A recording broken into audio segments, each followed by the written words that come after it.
Hi, I'm Dr. Ashley Smith. I'm a licensed clinical psychologist specializing in anxiety and obsessive compulsive disorders. This is part 2 of our anxiety and COVID-19 video series. I'm here with my awesome colleagues, Dr. Heather Smith and Amy Jacobsen and Lindsey Murray, who are all also specialists in anxiety and OCD. And we have more than, 40 years of combined experience.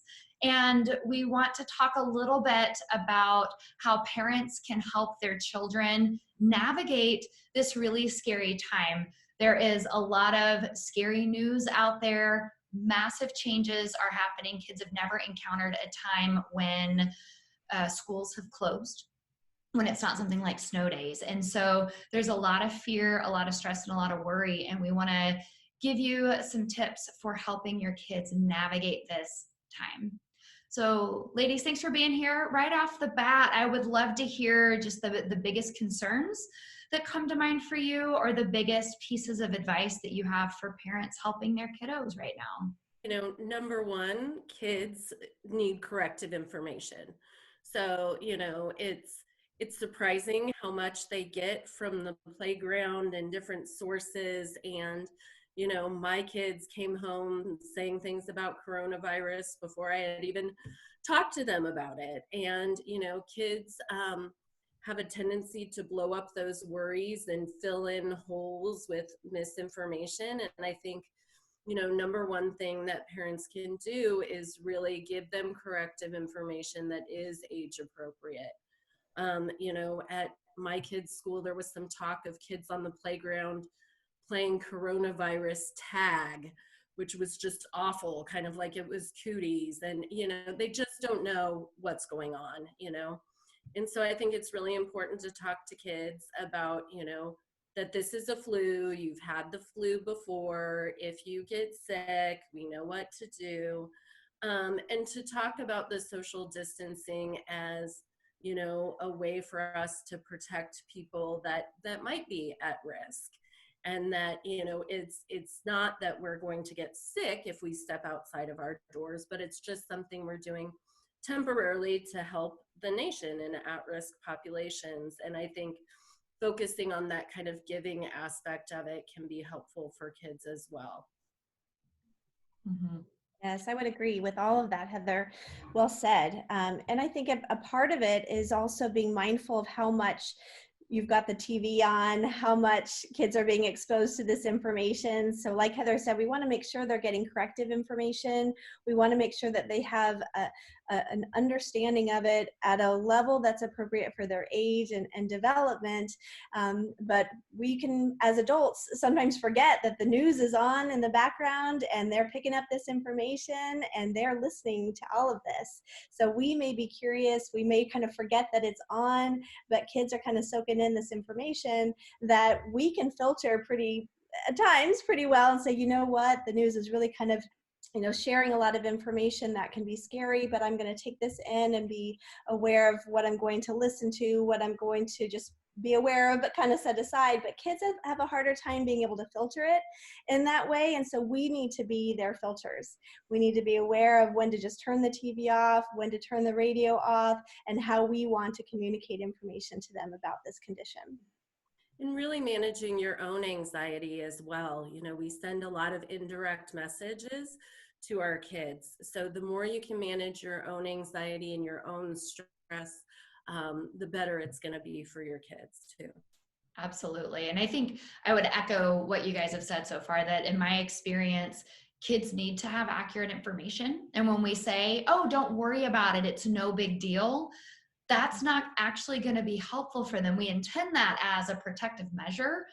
But when kids are either hearing things from other sources, or they're seeing grocery stores sold out, or play dates being canceled, or trips or events or schools being canceled, we have to supply an explanation for that, or their worry is going to, their imaginations is going to. So right now I would be a big supporter of telling kids there is a virus, and very much like you said, Heather, of kind of comparing it to something that they know, squashing the worries that, if you go outside, you're going to die.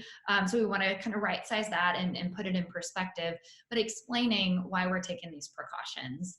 And I think that makes a lot of sense, as well as modeling healthy coping, being Yeah. mindful of what it is and saying out loud. Yeah, and also I think you touched on the idea of this being temporary as well. I think in kids' brains, one day is forever, and so sort of being able to remind them, like, yeah, we are going to be able to go to so and so's house again. Yep, we are going to see your teachers again. That just letting them know that we're in a place where we have to make a lot of changes in this temporary picture, but that we will get back to all of those things that they know in the future. Mm-hmm. I think it also makes me, my mind go to the difference between reassurance versus information giving, and something that comes up, I know, for all four of us in our practices when we're helping kiddos with anxiety disorders or OCD and helping parents respond to questions. So what happens if you've kind of given your spiel, you've given corrective information at an age appropriate level, and your little worrier is coming at you with, who's going to get it? Am I going to get it? When is it going to end? All of these questions that we can't answer, or that you've already answered. So what are your tips for reassurance, repetitive questions? Well, in my household, I have a worrier myself. And so I use, with my family, one of the things that I recommend to the families I work with, we just use a family code word. So when it comes to information seeking and providing corrective information, we'll sit down and we'll have a conversation. But when it shifts over for my daughter to reassurance seeking, then we have a family code word. And that's when I use that, not in a negative way, but just in a very matter-of-fact way. And then she knows when she hears that that's a question that I'm not going to answer. And it's a question that she doesn't need to have answered, that she's going to just be able to focus on kind of coping with not knowing that answer and going back to the answers that she's already been given, because that's the important information that she actually needs. Mm-hmm. You probably wouldn't use coronavirus as your code word. Not use coronavirus. That would not be the code word. We use, in my house, we say asked and answered, meaning just reminding them that they already have that information. And I also, we talked in our part 1 video about worry time, and I think it's just as important to kind of limit that time for kids, that there's a time, snack time, 3 o'clock, where we can talk about the virus and what's going to happen tomorrow and things like that. And outside of that snack time, we're going to just kind of put worries aside until the next snack time, and encouraging them to engage in other kinds of activities as well. Something that I think about is, as a kid, and this is a shout out to my parents, I guess, but when the tornado warnings would go off, I was ecstatic, because I thought it was so fun to go in the basement and have flashlights and story time and snacks. And it just seemed like such a unique, special time for me when those things would happen. And so, in our house, we're trying to do a little bit of that, of, what are we going to do this week? We have all this time, we're coming up with fun, crazy activity ideas. And, I think that really helps, a worrier at times to be able to just kind of distract from and engage mindfully with, activities that are more helpful for them. So really getting creative. And I think kids need that structure and stability and routine and predictability too. So the more you kind of structure your days, I think the better for the kids. I think that's a great point, Heather, because I know when that structure goes away, like with schools being closed in so many areas, that gives this indirect message of, oh my gosh, like the world doesn't work the way I thought it did anymore. And that's really scary, even for kids without anxiety. So having that structure, I think, is really important, as well as just keeping kids healthy, keeping sleep on track, keeping academic time, keeping physical activities, getting creative so they can have that fun time, but also making sure that this unstructured time doesn't turn into unlimited screen time, because that's going to ramp up their nervous systems for a lot of reasons. So I think that's a really important thing that parents need to be mindful of right now. Yes, having the Absolutely. limits on screen time will definitely be hard, but very, very important. And I think just piggybacking on everything that you guys are saying, it's a wonderful opportunity to help kids still have fun during this period of time. Extra family fun. I have those memories like Heather growing up, in the Midwest, but tornadoes being a really fun time of, wow, we get to go into the basement. We're going to have snacks. We're going to play card games. What can we do as parents and as loved ones to try to help that happen for our kids during this period of time? Have game night and movie night and walks outside. There are so many ways we can be creative and try to find some hidden treasures during this period of time. And I think that structure really helps us as parents as well. If we're thinking about all this, I mean, it's so wonderful that we have this opportunity to have a lot of time with our kids, but in some ways that can be really stressful as well, especially in situations where you've gone from, being a full-time working parent to now being a full-time at-home parent, right? Just the idea of the full day can be overwhelming. So I think having some type of plan of, okay, here's what my day looks like is awesome for the kids to maintain that structure, but also really helpful to us as parents to kind of know what comes next and to be able to look at our day in chunks versus the whole thing in one bite. Mm-hmm. Definitely. I think these are really great strategies as we're talking about giving children information, accurate information to the best that we have, not giving excessive reassurance, because when we do that, we're just feeding the worries, right? If it's not sticking and they're asking those same questions, the what if, that's just a sign that this is worry taking over, and we don't want to feed the worry anymore. I like to think of it as we don't even want to dignify it with a response because it's just a worry. We're talking about structure, and really not even just structure, but also taking what could be scary situations, whether it's pandemics or tornado drills or warnings, and turning them into something different. And I love that because that's focusing on the things that we can control. We can't control if a tornado comes, and we can't control what this virus does, but we can control what happens in our house. And I think those are wonderful pieces of advice. And then, of course, limiting screens and limiting media consumption.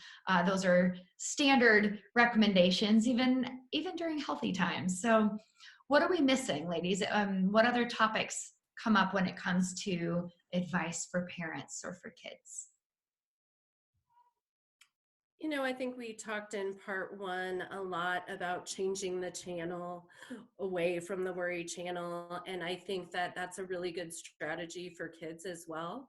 For some kids, they develop a bit of a kind of persona, right? That's Worry William, and he's, you can even draw what Worry William looks like. And when Worry William is talking, you get stressed out and you don't feel good and your tummy hurts. So instead of listening to what he has to say, who could you listen to, and create like an alternative character that's, hopeful and positive and encouraging them.